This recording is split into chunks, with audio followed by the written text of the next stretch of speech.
with questions. Why didn't you send photos of your trip? How are we supposed to know you weren't lying about where you said you were? How do we know you weren't out drinking? Thing is, I personally named this series Would the F Give Birth to Me? After listening to part 1 to part 5, I think, of this story, I had to say, Would the F give birth to you? Because I know that they are narcissist parents. Probably it might be the mom that is more, or probably is the father. But this particular time, both of them, they are so toxic. So toxic. Let me roll past one for you to watch the end, then you understand what I'm saying, then I'll be back. You have a narcissistic parent. What was the weirdest tantrum? I lived at home until I was 29. I'm 36 now.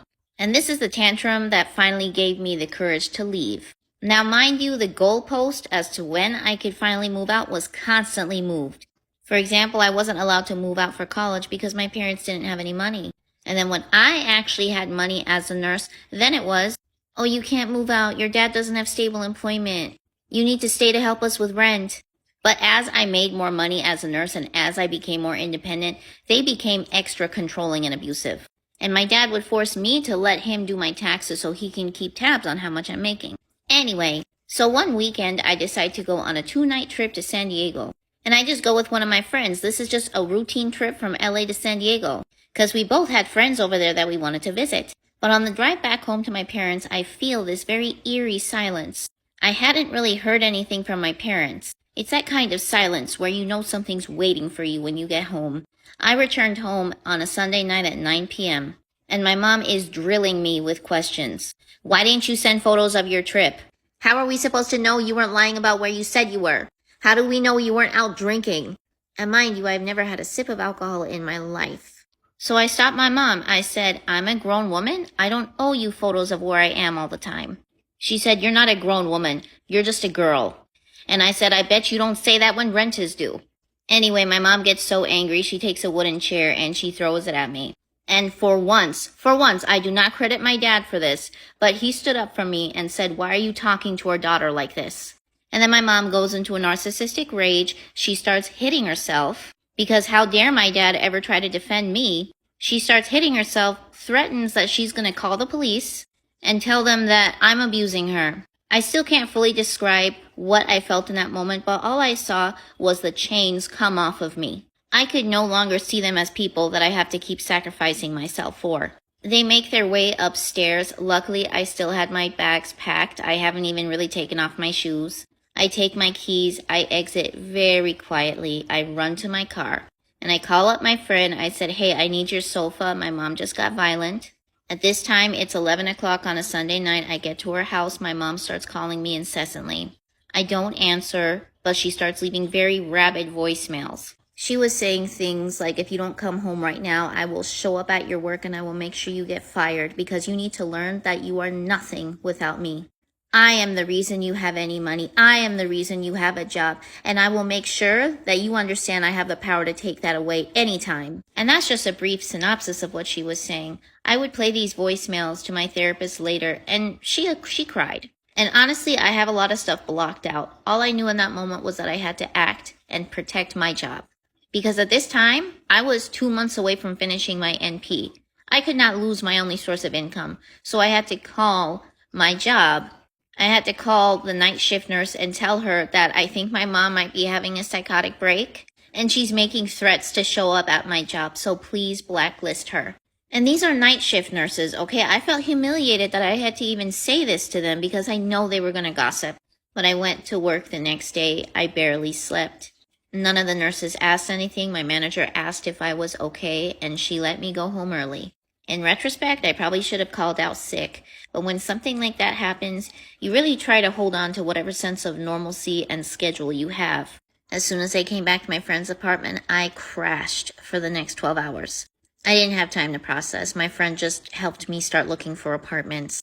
I've been no contact 5 years, and that situation was not even the final breaking point that would lead to our estrangement.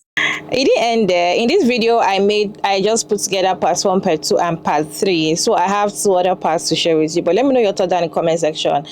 This kind of parent, this is a lot. How can a 29 years old woman and you're treating her like that? This is insane.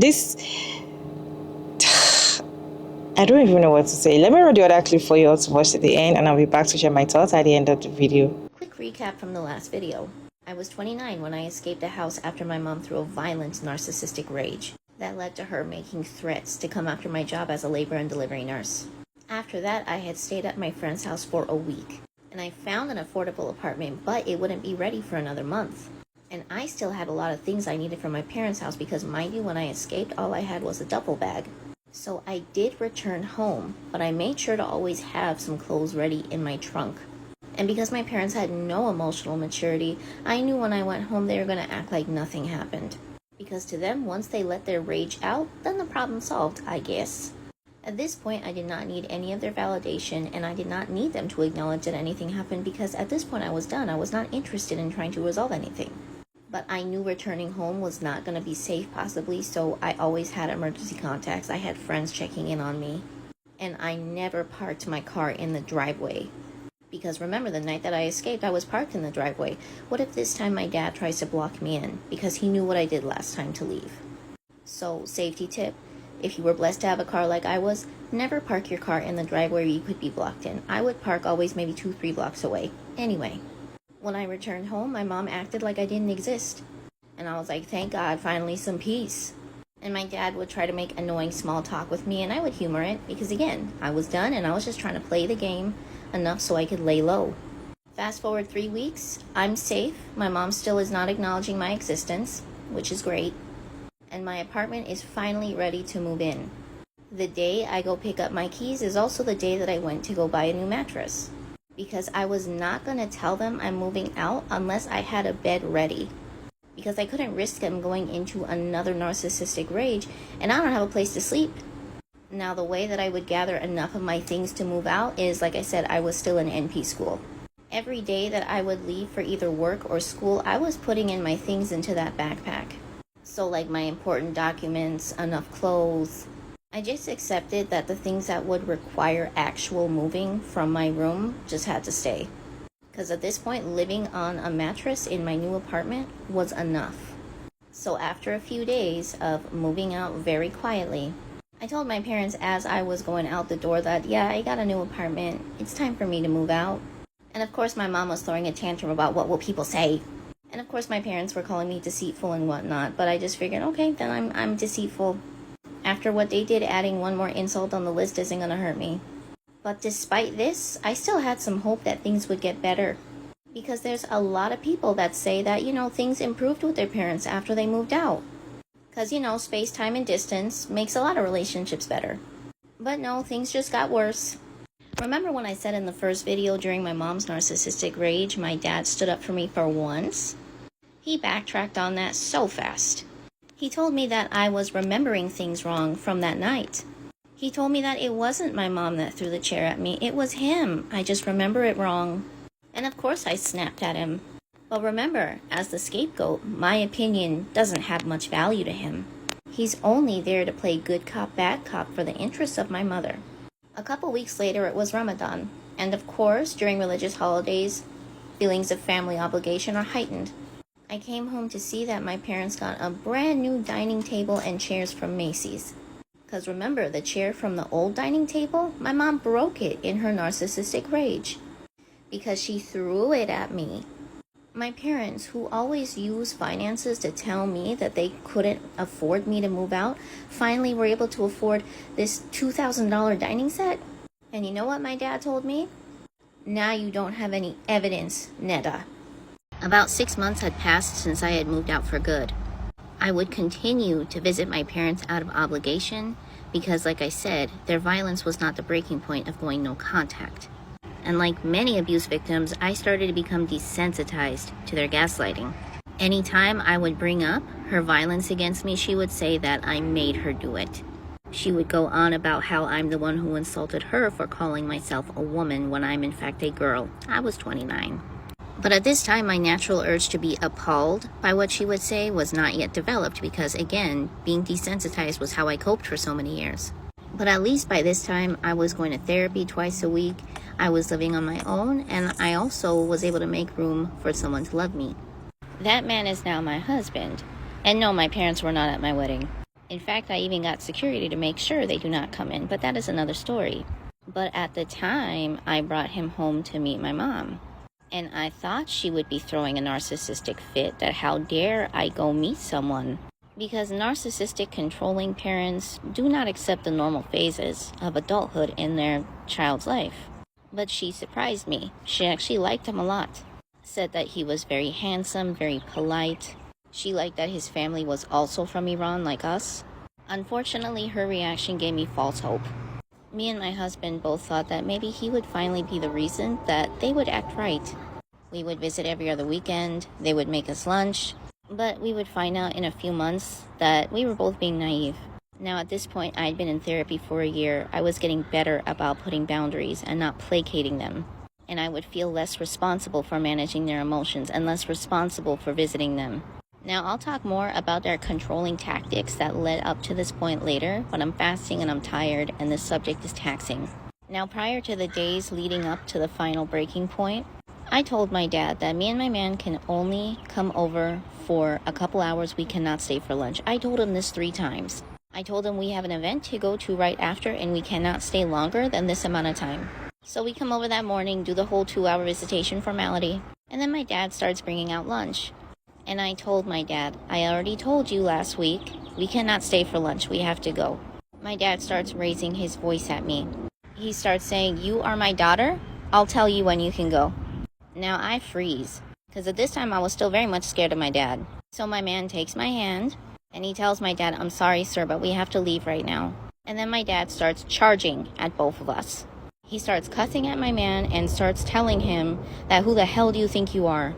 And my man says, I'm her future husband, and I don't like the way you're talking to her right now. Now, luckily, we are both parked right outside, and we bolt to the car. And I can hear my dad yelling, Netta, you're my daughter, you come back here right now. Now, like I said, I'm fasting right now. I don't have the energy to animate his rage. But when my dad gets angry, he gets worse than my mom. In comparison, my mom is like a chihuahua, just angered by anything. My dad, though, is a lot more calculated, and that's what makes it scary. But when we drove off, I was laughing. And maybe it was a very traumatized, nervous laugh. I don't know. But I knew that was the last time I would see my parents. And it was. Because in that moment, my husband finally gave me the backbone to not tolerate this anymore. Because up until now, the way I saw things was, okay, y'all can mess with me. I know how to play your game. I can handle it. Because honestly, a part of us thinks we deserve it sometimes. But when I saw their behavior being perpetrated onto an innocent man, I was done. My parents then start texting me incessantly, saying that my husband's an abusive man, because how dare he lay a hand on me? And by laying a hand on me, they mean him taking my hand and escaping their abuse. So yeah, they really liked my husband until he stood up for me. And now he's the abusive one, right? Anyway, the next few months, my dad wasn't taking no for an answer. He would start showing up to my work. He would start writing cryptic letters and emails. And then I found out my dad has a criminal history, and it all started to make sense. Anyway, I'm going to serve that tea after iftar. Bye! If you enjoyed this, let me know down in the comment section. If you want more of the parts, I can go to our page and bring them out. Let me know down in the comment section. If you want to know what happened, the father's criminal record, let me know.